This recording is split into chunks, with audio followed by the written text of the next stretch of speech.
이 시간 하나님께서 우리에게 주신 말씀은 누가복음 22장 60절에서 62절까지의 말씀입니다.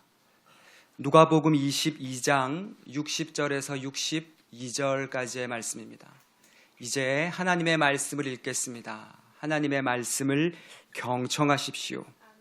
베드로가 이르되 이 사람아 나는 내가 하는 말을 알지 못하노라고 아직 말하고 있을 때에 닭이 곧 울더라.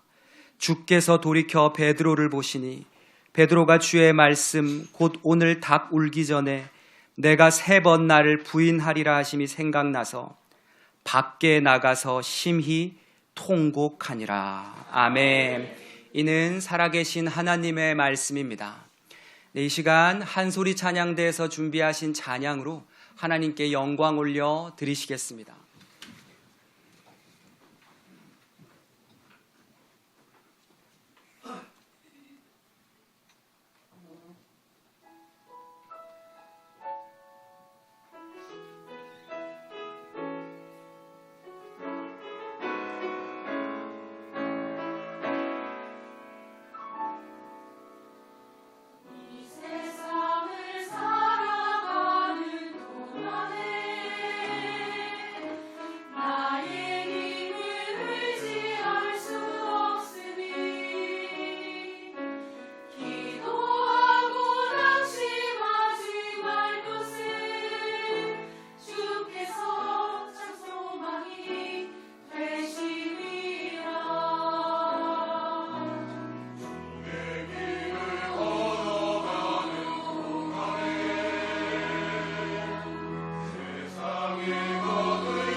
올려드린 이 찬송의 가사 하나하나가 우리의 간증이 되기를 원하고 바라고 기도합니다.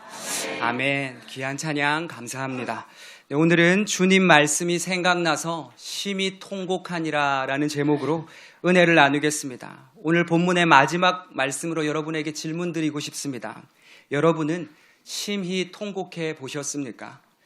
삶이라는 긴 시간 동안 여러 가정의 문제, 또 삶의 문제, 어찌 많은 이야기들이 없으셨겠습니까? 그리고 그 가운데 어찌 심히 통곡해보지 않은 사람이 있겠습니까? 이 베드로 그의 일생을 바꾼 통곡의 이야기를 오늘 함께 나누고 싶습니다. 그 전에 이 이야기를 함께 나누며 시작하고 싶습니다. 여러분은 존 웨슬레라고 아십니까? 그는 우리가 잘 아는 감리교의 창시자입니다. 감리교는 18세기 영국의 존 웨슬레라는 사람의 영향받아서 그렇게 해서 생겨났는데요. 후에 이 교파, 이 웨슬레라는 영국 사람으로부터 영향을 받아서 감리교뿐만 아니라 이 웨슬레 한 사람을 통해서 감리교, 성결교, 구세군, 나사렛교회 등이 전부 웨슬레의 영향을 받고 이러한 웨슬레의 영향으로 이루어진 이 교단들을 총칭해서 웨슬리언 교단이라고 말을 합니다. 그러니까 제가 서울신학대학교를 다닐 때 이 학교들이 연합해서 모임도 하고 그러더라고요. 그러니까 웨슬레가 얼마나 대단한 사람인지 가늠할 수 있겠죠. 바로 이 웨슬레라는 이 한 사람의 이야기로 오늘의 설교를 시작하고자 합니다. 감리교를 창시했던 이 웨슬레가 젊었을 때 실제 겪었던 이야기라고 합니다. 웨슬레는 젊은 시절 이 복음의 큰 비전과 뜨거운 열정을 누구보다 강력히 갖고 있는 청년이었습니다. 그렇게 고향이었던 이 영국을 떠나가지고 미국에 와서 여러 곳을 다니며 열정적으로 복음을 전하고 전도를 했답니다. 그러면 이렇게 열정적으로 복음을 전하고 전도를 했으면 열매가 맺혀야 되는데, 열매가 나와야 되는데, 그런데 아무리 열심히 사역을 해도 복음을 듣고 예수를 믿는 사람들이 나타나질 않더라는 겁니다. 그러다 보니 시간이 지나면서 열정은 있었지만 점점 지쳐가기 시작했고 결국에는 자신에 대한, 그러니까 자기조차 실망하게 되고 내가 여기 왜 왔지? 나 같은 사람이 복음은 전할 수 있을까? 내가 자격은 있는 것일까? 그러면서 절망과 좌절이 남기 시작했답니다. 왜냐하면 그렇게 열심히 했는데 열매가 없었기 때문입니다. 그렇게 그는 더 이상 나는 전도의 은사가 없다, 그렇게 생각하고 모든 것을 포기한 채 낙심한 마음으로 다시 고향이었던 영국으로 돌아가는 배를 탔답니다. 그러니까 한마디로 실패한 사람이 돼가지고 다시 고향에 돌아가는 배를 탄 겁니다. 꿈을 갖고 배를 타고 갔는데 실패한 사람이 되어 다시 배를 타고 돌아오는 배를 탄 겁니다. 그렇게 배를 타고 한참을 지나오던 중에 갑자기 배를 삼켜버릴 듯한 엄청난 풍랑이 일어나기 시작했답니다. 삽시간에 그 배 안은 아수라장이 되었고 우리가 영화에서 봤던 것처럼 타이타닉호나 혹은 세월호와 같은 배 안에는 경고의 메시지들이 막 울려 퍼지고 모든 사람들이 우왕좌왕 두려움에 빠져 있었답니다. 웨슬레 역시 감당할 수 없이 두려운 마음에 벌벌 떨기 시작했답니다. 그런데 마침 그 배 안에는 모라비안 교도들이 몇 사람 타고 있었습니다. 이 모라비안 교도는 이 카톨릭 교회의 탄압을 피해서 형성된 소수의 경건주의 기독교인들이라고 보면 됩니다. 그러니까 아주 작은 소수의 경건주의 기독교인들이라고 보면 됩니다. 근데 그 모라비안 교도들은 풍랑 속에서 조금도 두려워하지 않고 평안한 모습으로 찬송을 부르고 있더라는 겁니다. 다 안절부절 막 우왕좌왕 못하는데 이 사람들은 성경책 딱 펼쳐놓고 이렇게 찬양 부르더라는 겁니다. 상상해 보십시오. 주위에는 막 어떻게 이러다가 우리 죽는 거 아니냐고 벌벌 떨면서 막 비명소리까지 나지 않았겠습니까? 막 그러면서 배 안이 난리가 아닌데 서로 부딪히고 우왕좌왕이 비명을 지르고 하는데 그때 한켠에 모여있던 그 모라비안 성도들은 평안한 마음으로 모여서 성경책 펼치고 찬양 부르더라는 겁니다. 내 주를 가까이 하게 함은, 그런 찬양 말입니다. 여러분 이게 이해가 가십니까? 실제 타이타닉 여러분 영화 보셨습니까? 타이타닉 영화를 보면 배가 침몰하는 가운데 모든 사람들이 혼란 가운데 있고 막 비명을 지르는데 바이올린을 연주하는 이 바이올리니스트들이, 그러니까 연주자들이 모입니다.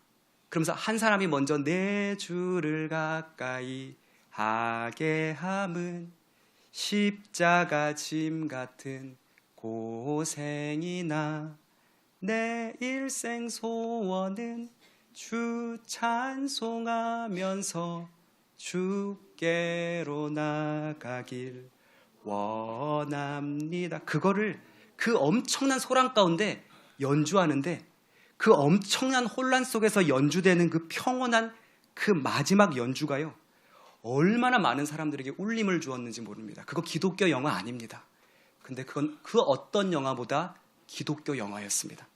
그런 모습이었던 겁니다. 그러자 그런 상황 속에 너무 이상해서 존 웨슬레가 그들에게 물었습니다. 당신들은 이 엄청난 풍랑 속에서 난파할지도 모르는데, 모두 죽을지도 모르는데 두렵지 않습니까? 어떻게 그렇게 태어날 수 있습니까? 그랬더니 그 중에 한 사람이 이렇게 대답했습니다. 우리는 하나님 믿는 사람들입니다. 하나님께서 우리와 함께 계시는데 두려워할 필요가 어디 있습니까? 그러면서 이 사람이 존 웨슬레에게 이렇게 물었습니다. 당신은 예수님을 믿지 않습니까? 그렇다면 지금부터라도 예수님을 믿으십시오 라고 말한 겁니다. 당신은 예수님을 믿지 않습니까? 그렇다면 지금부터라도 예수님을 믿으십시오. 여러분, 존 웨슬레가 당시에 얼마나 대단한 목사인 줄도 모르고, 존 웨슬레는 정말 대단한 목사였습니다. 그런데 그런 목사에게 이렇게 물었던 겁니다. 당신은 예수님을 믿지 않습니까? 그렇다면 지금부터 예수님을 믿으십시오. 이 말은 당시 존 웨슬레의 마음에 엄청난 충격을 주었습니다. 존 웨슬레는 하나님 앞에 엄청난 부끄러움과 큰 깨달음을 얻고 즉시 심히 통곡하며 하나님 앞에 회개하기 시작했습니다. 지금까지 내가 하나님을 믿는다고 했지만 그냥 이론적으로, 형식적으로, 습관적으로 믿었구나. 지금도 살아계셔서 나와 함께 하시는 하나님, 나를 사랑하시고 나를 돕고 계시는 그 하나님을 내가 진정으로 믿지 못하고 있었구나. 웨슬레는 그렇게 풍랑으로 난파할지 모르는 그 배 한가운데에서 참을 수 없는 그 부끄러움과 죄송함의 눈물을 흘리며, 그렇습니다, 심히 통곡하며 하나님 앞에 회개한 겁니다. 이것이 그의 인생을 바꾼 통곡이었습니다. 그 회개의 눈물 이후에 그는 다시 복음을 증거하기 시작했고, 그는 영국과 전 세계를 다니며 많은 영혼을 구원시키는, 결국에 감리교를 비롯한 수많은 웨슬리언 교단들을 탄생시킨 감리교의 창시자, 우리가 가장 존경하는 그런 전도자가 되어 있었던 겁니다. 풍랑 속에 그 열정 넘치는 웨슬레라는 젊은 목사에게 건넸던 듣도 보도 못한 어떤 군소교단 사람의 한마디, 당신은 예수님을 믿지 않습니까? 그렇다면 예수님을 믿으십시오. 그 말 앞에 어디 내가 누군데, 어디 내가 누군 줄도 모르고 자존심 상해하며 코웃음 친 것이 아니라 그 말 앞에 하나님의 음성을 들었던, 무릎 꿇을 줄 알았고 눈물 흘릴 줄 알았고 통곡할 줄 알았던 그가 바로 웨슬레였습니다. 저는 이 이야기를 읽으며 웨슬레가 왜 대단한 인물인지를, 그의 그릇을 읽을 수 있었습니다. 만약 이 풍랑과도 같은 세상 속에 너무너무 지쳐 힘들어하고 있는 나를 보며 어느 교회학교 학생이, 여기 저희 청소년 때부터 제자들도 있네요, 혹시 저한테 예수님 안 믿으세요? 그렇다면 예수님을 믿으세요 라고 말한다면 여러분 무엇라 하시겠습니까? 교회학교 학생이 우리에게 혹시 예수님 안 믿으세요? 그렇다면 예수님 믿으세요 라고 말한다면 여러분 우리 무엇라고 대답할 수 있겠습니까? 내가 사역자이고 내가 평생을 예수를 믿어온 직분자이고 안수집사이고 권사인데 아저씨는, 아줌마는 예수님을 믿지 않습니까? 그렇다면 저처럼 예수님 믿으세요, 교회학교 학생부 아이가 그런 말을 한다면 우리는 어떻게 대답하시겠습니까? 이놈아, 내가 석사 박사까지 신학을 공부한 사역자다. 내가 평생 믿어온 안수집사다. 장로님이다. 내가 권사님이다. 내가 알아도 니보다 더 많이 안다. 자존심 상해해서라도, 가서로워서라도 그렇게 대답하는 게 당연하지 않겠습니까? 그런데 웨슬레는 달랐다는 겁니다. 그들의 모습에서, 그들의 질문에서 겸손히 그 안에 담긴 하나님의 음성을 웨슬레는 들었던 겁니다. 그렇게 그는 그곳에서 회개라는 것을, 기도라는 것을, 그리고 통곡이라는 것을 합니다. 때때로 나보다 더 신앙생활 오래 하지 않은, 그러나 누구보다 순수한 마음을 담아 하나님을 믿는 믿음의 학생들을 보면 감동이라는 것을 하게 됩니다. 그리고 한켠에 부끄러움이라는 것을, 죄책감이라는 것을, 내가 자격은 있는 것인가라는 생각을 얼굴조차 못 들 때가 참 많습니다. 내가 저 순수하고 아름다운 신앙을 가진 아이들보다 나은 것이 하나도 없는데 주님 용서해달라고, 그들을 통해 전하시는 하나님의 음성을 듣는 우리가 되기를 소망합니다. 모라비안 교도들을 통해 하나님의 음성을 듣고 회개했던 웨슬레처럼 말입니다. 오늘의 본문은 너무나도 유명한 이야기입니다. 예수님이 대제사장 무리의 손에 의해 잡혀가지고 저기 바깥들에 앉아있던 베드로를 보고 한 여종이 말하죠.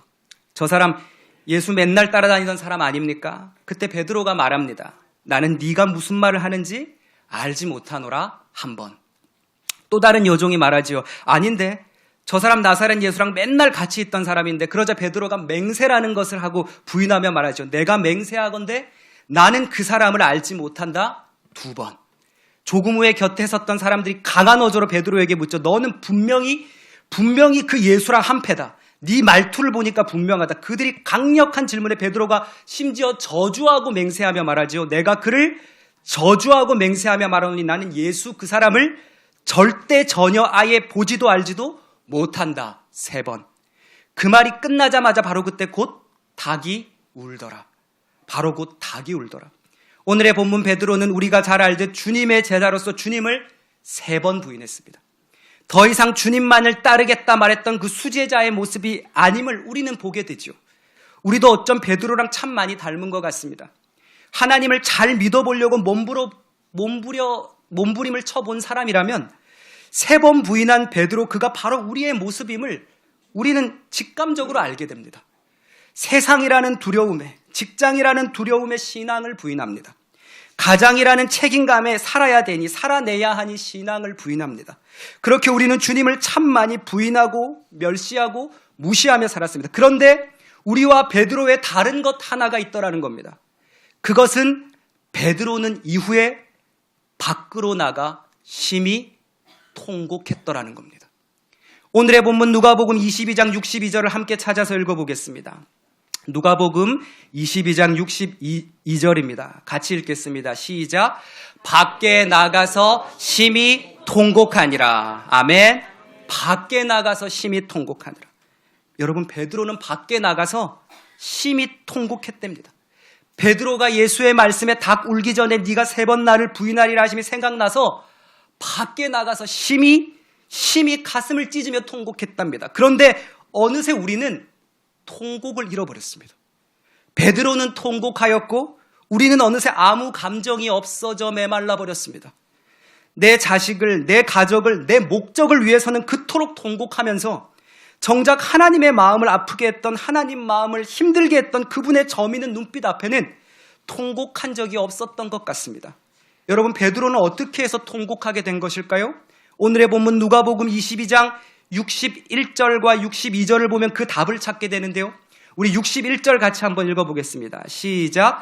주께서 돌이켜 베드로를 보시니 베드로가 주의 말씀 곧 오늘 닭 울기 전에 네가 3번 나를 부인하리라 하심이 생각나서 밖에 나가서 심히 통곡하니라. 뭐가 생각났답니까? 주의 말씀 곧 오늘 닭 울기 전에 네가 3번 나를 부인하리라 하심이 생각나서. 뭐가? 주의 말씀이 생각나서. 즉 주의 말씀이 생각나서, 주님의 말씀이 생각나서, 예수님의 말씀이 기억나서 심히 통곡했다는 겁니다. 오늘 제목처럼 주의 말씀이 생각나서, 주님의 말씀이 내 가슴을 관통해서 기억나서 심히 통곡했다는 겁니다. 그렇습니다. 주의 말씀이 생각날 때, 주님의 말씀이 우리의 가슴을 통과하고 관통할 때 우리는 통곡하게 됩니다. 우리가 통곡하지 않는 이유, 주의 말씀이 생각나지 않기 때문입니다. 우리가 주의 말씀을 외워야 하는, 어려워도 귀찮아도 죽어라 말씀을 암송해야 하는 이유가 여기에 있습니다. 내가 외운 그 말씀이 나를 그 죄의 자리에서 통곡해 하고 회개케 하고 결국 돌아오게 할 것이기 때문입니다. 인생의 무게 앞에, 세상의 공격 앞에 베드로처럼 넘어지고 배신한 나를 다시 일어나게 하는 것은 내가 외운 말씀, 내가 붙든 그 말씀이 나를 다시 일어나게 하는 걸 잊지 마시길 바랍니다. 베드로는 그렇습니다. 실수했습니다. 베드로는 부인했고 심지어 잘못했습니다. 그러나 주의 말씀을 그가 기억할 때 그는 심히 통곡했고 울었고 회개했습니다. 그리고 다시 일어났습니다. 그러나 가룟 유다도 똑같이 실수했고 가룟 유다도 똑같이 배신했고 잘못했습니다. 그러나 그는 예수님의 말씀을 기억하지 않았습니다. 그래서 통곡하지도 않았고 울지도 않았습니다. 그래서 그는 죽었습니다. 그래서 그는 자책하며 죽음을 선택했습니다. 말씀을 마음에 새긴 사람은, 말씀을 마음에 외우고 또 외운 사람은 실수에도 삽니다. 실수 속에, 절망 속에 임하시는 하나님의 소리가 내 가슴을 관통하기 때문입니다. 그러면 다시 통곡하여 베드로처럼 돌아오기 때문입니다. 그러나 말씀이 마음에 없는 사람은 실수 앞에, 잘못 앞에 자책하다, 원망하다 죽습니다. 가롯 유다처럼 말입니다. 이렇듯 말씀은 우리를 통곡해, 관통케, 깨닫게 하는 줄로 믿습니다. 아는 동기가 저에게 그런 말을 한 적이 있었습니다.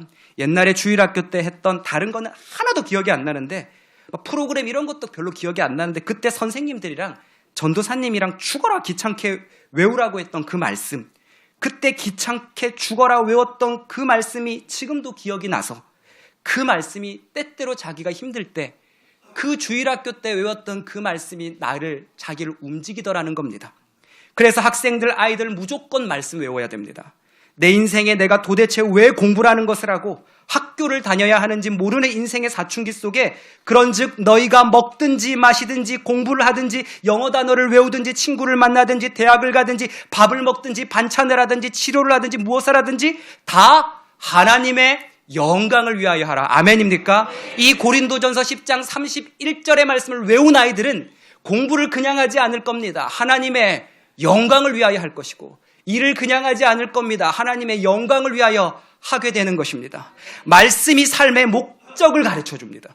내가 외웠던 말씀들이 인생의 질문과 실수 앞에, 인생의 넘어짐 앞에 다시 일어날 이유를, 그렇습니다, 목적을 가르쳐 주더라는 겁니다. 이렇듯 말씀이 머리에서 가슴으로 내려오는 순간 내 넘어진 실수 앞에 다시 일어나게 되는 줄로 믿습니다. 그렇다면 베드로는 어떻게 해서 그 말씀을 기억할 수 있었을까요? 어떻게 해서 그는 그 말씀이 기억났던 걸까요? 그의 해답이 오늘의 본문에서 저는 찾을 수 있었습니다. 오늘의 본문 누가복음 22장 61절을 함께 찾아보겠습니다. 61절 말씀입니다. 베드로가 그렇게 3번 부인한 후에 61절 같이 읽겠습니다. 시작. 주께서 돌이켜 베드로를 보시니 베드로가 주의 말씀 곧 오늘 닭 울기 전에 내가 3번 나를 부인하리라 하심이 생각나서. 아멘. 61절에 주께서 돌이켜 베드로를 보시니, 주께서 돌이켜 베드로를 보시니, 여러분 주께서 돌이켜서 베드로를 보셨다라는 구절이 있습니다. 베드로는 자신을 쳐다보시는 그분의 저미는 아픈 눈빛을 보았던 겁니다. 그리고 말씀이 기억나 심히 통곡하였던 겁니다. 우리가 통곡하지 못하는 이유는 주께서 돌이켜 베드로를 보시니, 주께서 돌이켜 양진철을 보시니, 주께서 돌이켜 실수하고 잘못한 우리를 보시니 나를 안타까이 가슴 앞이 바라보시는 그 주님의 눈빛을, 그 주님의 울고 있는 눈물 고인 아픈 눈빛을 보지 못했기 때문입니다. 주님의 저미는 눈빛을, 그 눈빛을 본 사람은 통곡하지 않을 수 없습니다. 주께서 돌이켜 베드로를 보시니 베드로가 그 주님의 말씀이 생각나서 심히 통곡하였더라. 그렇게 그는 예수의 저미는 눈빛, 그 눈물 고인, 그 발개진 그 눈빛을 보는 순간 그분이 하셨던 말씀을 기억나게 되었던 겁니다. 사춘기를 보내는 말 정말 안 듣고 속 터지게 했던 그 문제아 자식이 어느샌가 철이 들 때는 부모님의 그 가슴 저민 눈빛을 기억할 때 아닙니까? 가슴 저민 눈물 고인 그 엄마의 눈빛을 알게 되면 그동안의 그 모든 말씀들이, 나에게 했던 그 모든 잔소리가 결국엔 사랑이었음을 깨닫고 통곡하게, 철이 들게 되더라는 거죠. 여러분, 탕자도 그 아빠의 마음을 그토록 아프게 했지만 그가 그 아빠의 저민 눈빛을 기억하는 순간 그는 그 실수의 자리에서 그 아빠밖에 생각이 안 났습니다. 우리도 탕자들 아닙니까? 우리를 향해 눈물 흘리시는, 내가 어떠한 잘못과 아픔을 저질러도 그 눈물 고인 눈빛으로 나를 안아주시는 예수님을 생각하는 우리가 되기를 소망합니다.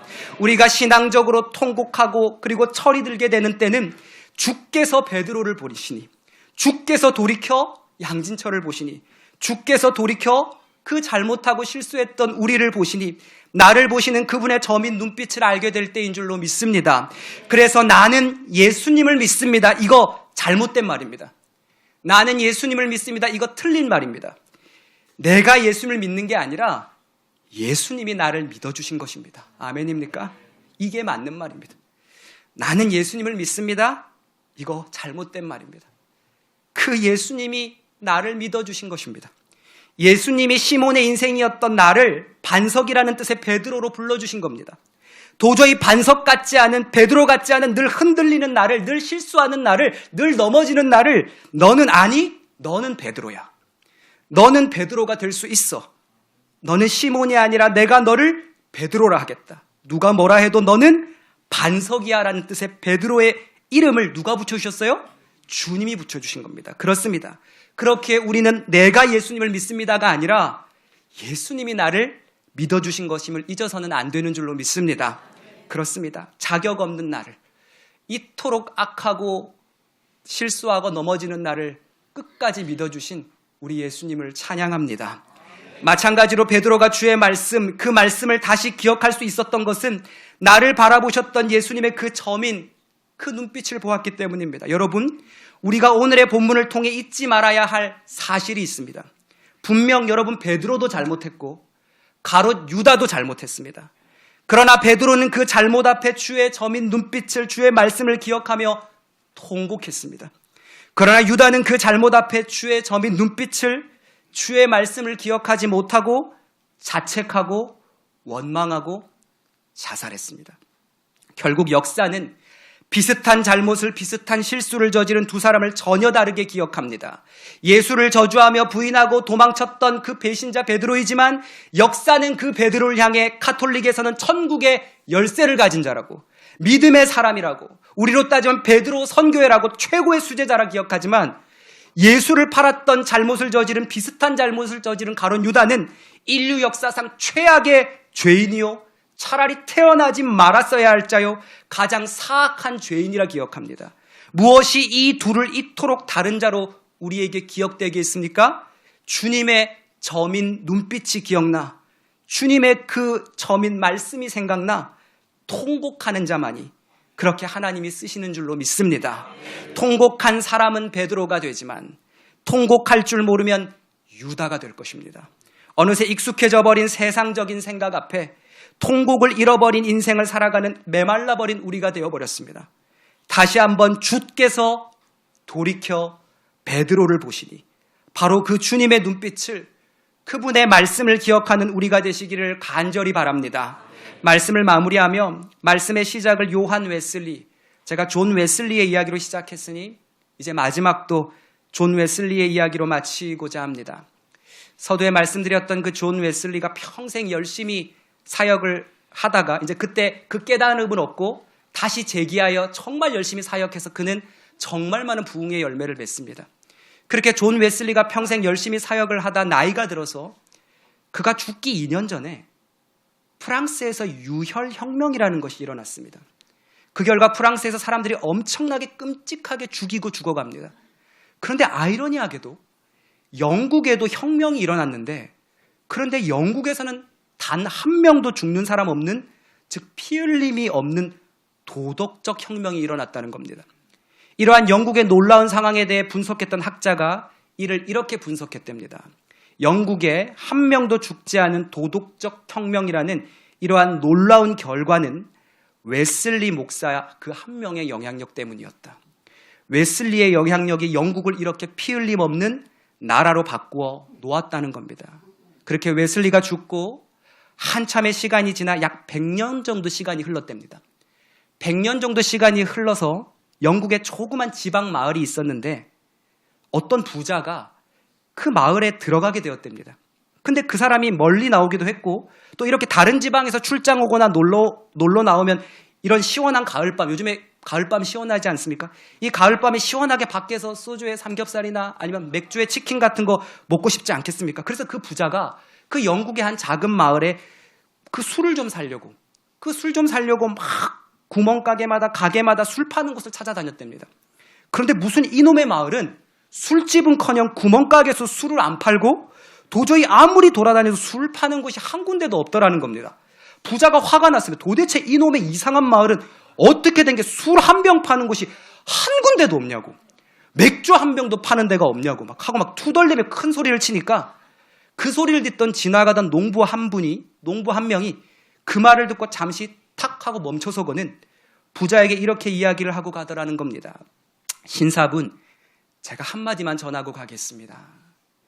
100년 전쯤에 존 웨슬리라는 사람이 이 마을을 지나갔습니다.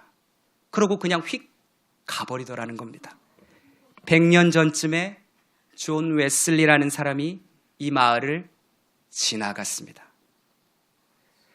웨슬리의 영향력이 100년을 넘어 미쳤다는 겁니다. 100년을 넘어서도 그 웨슬리의 영향력이 남아 있었다는 겁니다. 100년 전에 웨슬리가 이곳을 지나간 순간부터 이곳은 술을 팔지도 먹지도 거래하지도 않는 마을이 되었다는 겁니다. 이게 기독교인 아닙니까? 이것이 신앙인 아닙니까?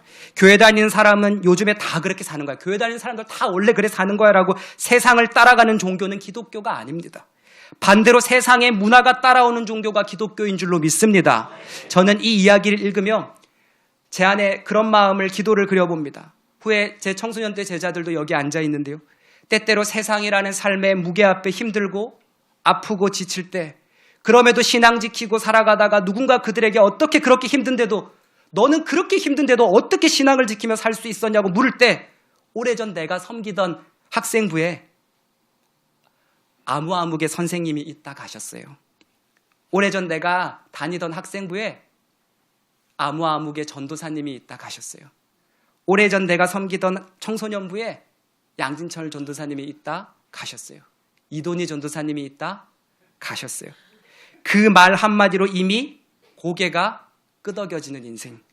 그 한마디로 다 이해가 되고 그 이름만으로 설명이 되어지는 신앙인이 되기를 부끄럽지만 기도하게 되더라는 겁니다.